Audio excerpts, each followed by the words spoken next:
Oke, perkenalkan nama saya Angga Zakara Wijaya dengan NIM 67 2019 244 dari kelas RSNA 3B. Pada materi ini saya akan menjelaskan tentang TAS dari beberapa bagian.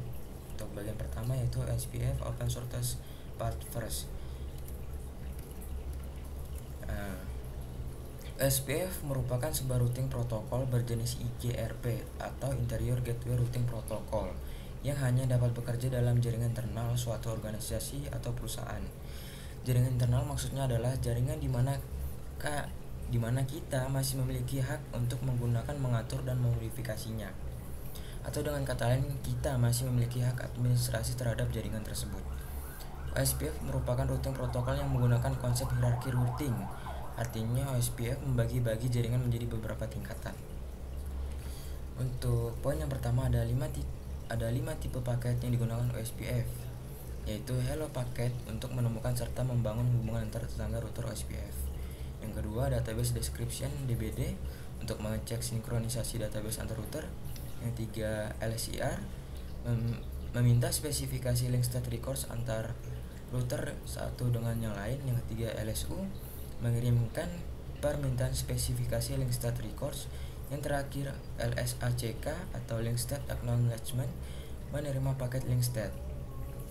Kemudian kita masuk yang kedua, cara kerja OSPF. Setiap router membuat link state paket LSP. Yang kedua, kemudian LSP didistribusikan ke semua network menggunakan link state advertisement LSA tipe 1 dan menentukan DR dan BDR dalam satu area. Yang ketiga, masing-masing router menghitung jalur terpendek shortest path ke semua network berdasarkan cost routing.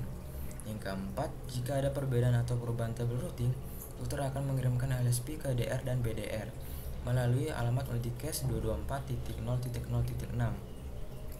Yang terakhir, LSP akan didistribusikan oleh DR ke router network lain dalam satu area, sehingga semua router network akan melakukan perhitungan ulang jalur terpendek. Kemudian kita masuk ke kelebihan dan kekurangan OSPF. Untuk pertama yaitu kelebihan OSPF. OSPF menggunakan pembagian jaringan berdasarkan konsep area-area. Kemudian konsep jaringannya yang hierarki sehingga membuat proses update informasi lebih termanajemen dengan baik. Yang ketiga, adanya convergence di mana router akan menerima informasi dari router lain yang bertindak sebagai tetangganya, sehingga pada akhirnya seluruh informasi yang ada dalam sebuah jaringan dapat diketahui oleh semua router yang ada dalam jaringan. Kemudian sistem update informasi routing yang cukup teratur. Kemudian OSPF menghemat penggunaan bandwidth jaringan. Kemudian yang terakhir, OSPF menggunakan cost sebagai metrik. Untuk kekurangan OSPF, yang pertama membutuhkan basis data yang besar, kemudian mengkonsumsi banyak resource, kemudian terakhir membutuhkan perencanaan dalam mendesain dan mengimplementasikannya dalam jaringan.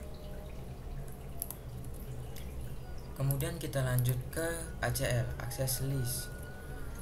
Access List adalah pengelompokan paket berdasarkan kategori. Access List bisa sangat membantu kita membutuhkan pengontrolan dalam lalu lintas network. Access List menjadi tool pilihan untuk pengambilan keputusan pada situasi ini. Penggunaan Access List yang paling umum dan paling mudah untuk dimengerti adalah penyaringan paket yang tidak diinginkan ketika mengimplementasikan kebijakan keamanan. Kemudian access list mengizinkan atau menolak pernyataan bahwa filter traffic dapat ke segmen jaringan dan dari segmen jaringan berdasarkan pada 1. Alamat sumber, 2. Alamat tujuan, 3. Tipe protokol, 4. Nomor port dan paket. Kemudian kita masuk ke jenis ACL. Yang pertama, standar ACL. Standar ACL hanya menggunakan alamat sumber IP di dalam paket IP sebagai kondisi yang dites. Semua keputusan yang dibuat berdasarkan alamat IP sumber. Ini artinya standar ACL pada dasarnya melewatkan atau menolak seluruh paket protokol. ACL ini tidak membedakan tipe dari lalu lintas IP seperti WWW, Telnet, dan UDP. Kemudian Extended ACL. Extended ACL bisa mengevaluasi banyak file lain pada header layer 3 dan layer 4 pada paket IP. ACL ini bisa mengevaluasi alamat IP sumber dan tujuan, file protokol pada header network layer, dan nomor port pada header transport layer. Ini memberikan extended actual kemampuan untuk membuat keputusan-keputusan lebih spesifik ketika mengontrol lalu lintas. Kemudian kita masuk ke NAT. NAT adalah suatu metode untuk menghubungkan lebih dari satu komputer ke jaringan internet dengan menggunakan satu alamat IP. Banyaknya penggunaan metode ini disebabkan karena ketersediaan alamat IP yang terbatas, kebutuhan akan keamanan security, dan kemudian serta fleksibilitas dalam administrasi jaringan. Kemudian kita masuk ke tipe NAT. Secara singkat ada 4 jenis NAT yang perlu diketahui, yaitu NAT tipe statis, dinamis, overloading, dan overlapping. Untuk yang tipe statis bekerja dengan menerjemahkan semua alamat IP yang belum terdaftar menjadi alamat IP yang terdaftar. NAT statis banyak digunakan untuk komputer yang ingin dapat akses dari luar. Kemudian NAT dinamis bekerja dengan mendaftarkan beberapa komputer ke dalam satu kelompok dengan alamat IP terdaftar yang sama.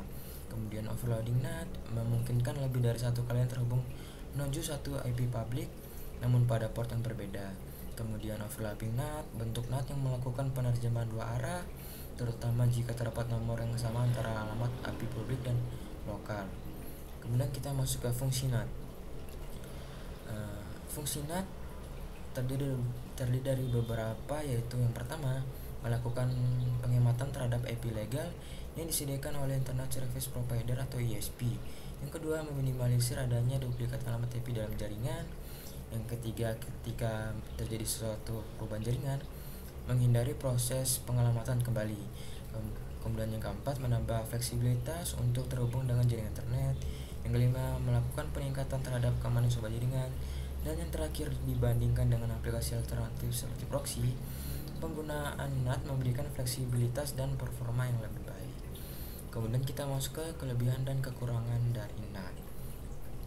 Untuk dari kelebihan NAT, yang pertama, dengan adanya NAT dapat mengurangi adanya duplikasi IP address pada jaringan atau biasanya dikenal dengan konflik IP address. Yang kedua, dengan adanya NAT akan menghindari pengalamatan ulang pada jaringan tersebut berubah. Kemudian dapat menghemat IP legal yang diberikan oleh ISP. Kemudian dapat meningkatkan fleksibilitas untuk koneksi jaringan internet. Kemudian kita masuk ke kelemahan dari NAT. NAT dapat menyebabkan keterlambatan proses. Ini disebabkan karena data yang dikirim harus melalui perangkat NAT terlebih dahulu. Kemudian NAT dapat menyebabkan beberapa aplikasi yang tidak bisa berjalan dengan normal. Kemudian dengan adanya NAT dapat menghilangkan kemampuan untuk melacak data karena data tersebut akan melewati firewall. Oke, kemudian kita lanjut ke Cisco Discovery Protocol atau CDP. CDP adalah protokol proprietary yang dirancang oleh Cisco untuk membantu administrator mengumpulkan informasi tentang perangkat yang terpasang secara lokal. Dengan CDP kita bisa mengumpulkan informasi perangkat keras dan protokol dan perangkat tetangga, yang merupakan informasi penting ketika melakukan troubleshooting dan mendokumentasi jaringan.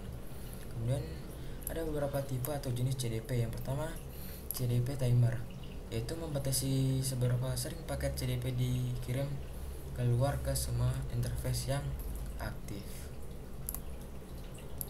Kemudian CDP hold time, membatasi jumlah waktu perangkat akan menerima dan menyimpan informasi paket CDP yang diterima dari perangkat tetangga. Kemudian mendapat informasi device tetangga melalui informasi yang diperoleh dari CDP. Yang pertama, versi Cisco iOS, platform jenis perangkat, hostname, IP address atau interface. Device lain yang menggunakan CDP, interface yang aktif pada perangkat Cisco, duplex setting, VTP domain, native VLAN. Kemudian kita masuk ke LLDP, Link Layer Discovery Protocol. Merupakan protokol open standar yang digunakan untuk mengenali device lain yang terkoneksi secara langsung.